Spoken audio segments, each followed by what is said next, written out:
We have a collab, an unexpected collab. Levi's and Nintendo.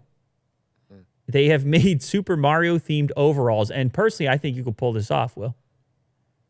Wait, the overalls or the hoodie? No, the overalls. How And the hoodie. And how the do they hoodie. look Mario inspired? They just look But like the overalls are what I care about, because I feel like you could pull it off. Farmer Will.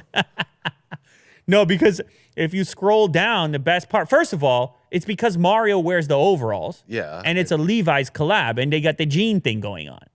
So you got to do something. So it's Mario's overalls. And if you scroll down to the Twitter post, you see the coins in the pocket. That's the key. That's the collab. The coins in the pocket, because you're out there picking up coins, sir. Subtle. I like it. It's cool. Okay, there we go. You could pull that off. It's not like this giant Mario face in the front of the overall. No, it's a little. It's just subtle. a little touch. Yeah. Now, at the same time, they put out the denim with the huge logo, and they put out the short. That could be your Coachella look right there. The girl. That's right. Or the guy, whatever. Hey, man, it's 2020. Whatever you want. You could go as the girl, the guy, or their pet. It doesn't matter. Yeah. But yeah, it's a funny, unexpected kind of collab. But maybe it's a fun one. Like I said, at least in this case, Mario has a history with overalls. So it kind of makes sense. It's not forced too much. Right. So what can we say about it? Are they sold out? How much are they? They are between $50 and $200. Okay. The quality of the overalls is not clear. This is from The Verge. Well, obviously, it's not out yet. So based on Levi's. Can't really be clear. Levi's is pretty big. Although they do have the coin graphic on the pocket. That's the key. They say they're for Mario cosplayers. Is that right? Is there such a thing as a Mario cosplayer? Can we get a Google image search on that? I don't know anything about the cosplaying thing.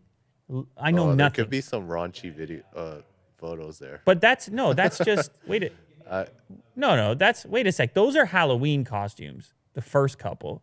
What's the difference? Will, can you explain to me what's the difference between a costume and a cosplay? Like, does a cosplay need some level of customization? Well, you got to play the part, I think. Well, in cosplay. So you have to act a little bit? Yeah, you have to act like the character. No, but what I'm saying... Whereas a costume is just a costume. What I'm saying is, I think. If you're willing to... Let's say you're willing to act, you still can't just pick up a Halloween costume and say, I'm a cosplayer. No. You can't show up to some convention... You have to put effort into it. Yeah, with an off-the-shelf... I'm just guessing. Custom, almost everything. I'm just guessing right now. Yeah, you're right. Which is weird, because I could go to a sneaker convention and wear some off-the-shelf sneakers. But you're not cosplaying. No, I know I'm not. But what I'm saying is, it's interesting to me where that line is. Like, in order to participate properly, there are some rules that aren't necessarily obvious to the general public, people like me that aren't in the game. Yeah. But there's other ones where I feel like I could participate in a peripheral way, like the sneaker convention. I could show up and appreciate. I could go to a baseball card convention and figure it out. Yeah. But the cosplay's got some rules to it. I guess everything does. What do I know? I don't know. I've been to E3 before. Mm-hmm. There's rules there. Yeah. There's costumes. Yeah. I'm very boring when I go there. Well, you just dress up as Lou. I have no special outfits. There you go. Actually, I have no special outfits for anything. I have the same outfit for every occasion. So a wedding, you're just I have one look. Hoodie. I have one look, one outfit. It removes the complication. I get up, I go. It removes the complication. I have too many shoes though. So that's probably why I said the sneaker thing. But they're all the same shoes. Yeah. I have mostly Ultra Boost. I have probably 20 pairs of Ultra Boost shoes. Just flying around. So tripped in one. It's a low shoe count out here right now. Well, these boots over here, they popped out just because of the winter, but the winter is officially over. I don't know if you knew that. I'm the groundhog right now. Winter's officially over. But I could just say here's what it is, Will. When I find something that works for me, I find something that I like, that means something to me. No, I agree, man. I pay attention to it, and I say to myself, not that I stop hunting. I'm out there. I'm in the world. But you get like 500 pairs of it. I'll just tell you what. I didn't find something as comfortable for a casual wear as the Ultra Boost. Yeah. That's the real talk on the situation.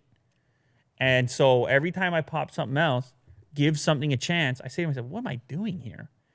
My foot is miserable right now. What am I trying to prove? What am I trying to sacrifice in exchange for some new style? You see what I mean here? It's got to have, I have this line, the form function thing, where I don't mind some form. I'll take that form. But I feel I skew a little bit in the functionality category, where the form is a nice bonus, but I feel I put the function lens first. A lot of times. I mean, it obviously depends on the segment and so forth. And I'm flipping smartphones half the time. I'm flipping and closing and slapping. But certainly in this department, with the casual and the comfortable shoe, I like a certain style to it, but it's the feeling first. Yeah. Your bunions matter. They do.